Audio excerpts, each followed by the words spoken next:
बिस्मिल्लाहिर्रहमानिर्रहीम। साडे channel मानवीनी kitchen please like ते सब्सक्राइब कर दो, नाल घंटी दे बटन दबा दो। आज मैं बनावांगी आलू बुखारे दा जूस। आलू बुखारे दा जूस बनाना बहुत ही आसान है। बिस्मिल्लाहिर्रहमानिर्रहीम। और मैं आलू बुखारा छिलांगी।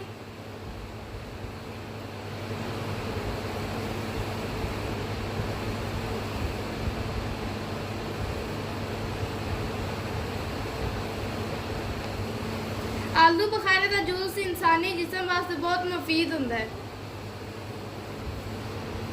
आलू बुखारे का जूस पूरी दुनिया च बहुत ज्यादा पसंद किया जाता है। अल्हम्दुलिल्लाह आलू बुखारा मैं छील लिया। बिस्मिल्लाहिर्रहमानिर्रहीम। और मैं आलू बुखारा जग च पावांगी। बिस्मिल्लाहिर्रहमानिर्रहीम। और मैं चीनी पावांगी। बिस्मिल्लाहिर्रहमानिर्रहीम। और मैं पानी पावांगी। बिस्मिल्लाहिर्रहमानिर्रहीम। और मैं मशीन चलावांगी।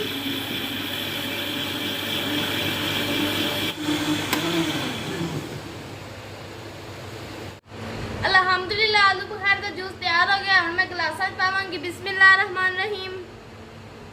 साडे चैनल मानवीनी किचन प्लीज़ लाइक ते सब्सक्राइब कर दो, नाल घंटी ते बटन दबा दो। वीडियो पसंद आई हो तो कमेंट करके जरूर दसो।